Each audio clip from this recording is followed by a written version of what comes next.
बिस्मिल्लाहिर्रहमानिर्रहीम। Dear students, अस्सलाम वालेकुम। ET 364 digital and industrial electronics, इसमें हमारा ये आज का लेक्चर नंबर 1 है। इसके अंदर हमने chapter number 5 latches and flip flops जो हैं, इसके अंदर जो आज हमने टॉपिक्स कवर करने हैं उसमें शामिल है sequential logic circuit, flip flop, synchronous circuits, asynchronous circuits, synchronous inputs और एसिंक्रोनस इनपुट्स। सबसे पहले सीक्वेंशियल लॉजिक सर्किट को अंडरस्टैंड करने के लिए हम देखते हैं कि कम्बिनेशनल लॉजिक सर्किट्स क्या होते हैं।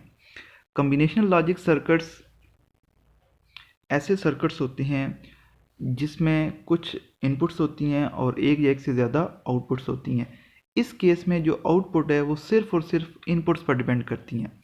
इसका क्या मतलब हुआ? इसका मतलब ये हुआ कि जैसे हम इनपुट्स तब्दील करेंगे, हमारी आउटपुट उन मौजूदा इनपुट्स के मुताबिक आउटपुट दे देंगी। और ये सर्किट्स कम्बिनेशन लॉजिक सर्किट कहलाते हैं। मुख्तलिफ गेट्स का कम्बिनेशन होते हैं। यहाँ आउटपुट सिर्फ और सिर्फ इनपुट पर डिपेंड कर रही है, इसके अलावा किसी और चीज़ पर डिपेंड नहीं कर रही। अब आते हैं कि हमारा जो आज पहला टॉपिक है सीक्वेंशियल लॉजिक सर्किट, वो क्या होते हैं।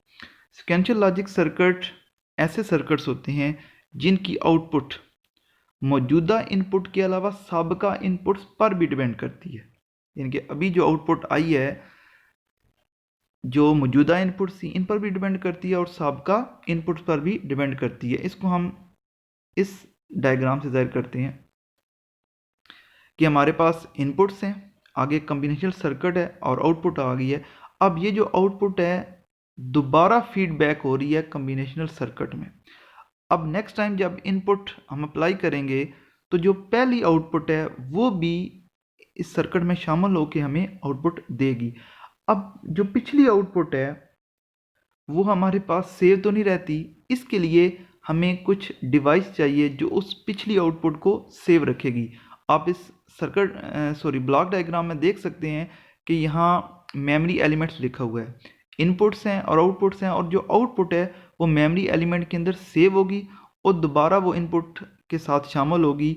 इसलिए ये सर्किट जो है सीक्वेंशियल लॉजिक सर्किट्स, ये मौजूदा इनपुट पर भी डिपेंड करता है और साबिका आउटपुट कह दें या साबिका इनपुट पर भी डिपेंड करता है। ऐसा सर्किट सीक्वेंशियल लॉजिक सर्किट कहलाता है। इसमें मौजूदा इनपुट्स भी होती हैं और साबिका इनपुट्स भी होती हैं। तो हमारा पहला जो टॉपिक था सीक्वेंशियल लॉजिक सर्किट, इसे हम कवर कर लिया है। ये ऐसे सर्किट्स होते हैं जिसकी आउटपुट मौजूदा इनपुट्स के अलावा साबिका इनपुट पर भी डिपेंड करती हैं। अब हमने सीक्वेंशियल जो सर्किट था इसकी ब्लॉक डायग्राम में देखा है कि हमारे पास जो प्रीवियस आउटपुट है वो सेव होती है मेमोरी एलिमेंट में। अब मेमोरी एलिमेंट क्या है? मेमोरी एलिमेंट असल में एक स्टोरेज डिवाइस है जो पिछली आउटपुट को क्या करती है, सेव रखती है।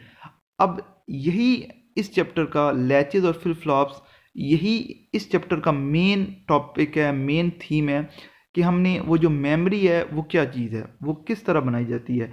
तो यहाँ जो मेमोरी एलिमेंट्स हैं उसका नाम होगा फ्लिप फ्लॉप्स। फ्लिप फ्लॉप क्या है? ये एक डिजिटल सर्किट है जो बाइनरी 1 या 0 को स्टोर रख सकता है, सेव रखता है। यानी कि उसकी कुछ इनपुट्स होंगी और अपनी आउटपुट पर वो 0 या 1 को जाहिर करेगा। तो फ्लिप फ्लॉप असल में एक डिजिटल एलिमेंट है, एक सर्किट है जो अपनी आउटपुट पर 0 या 1 को स्टोर कर सकता है।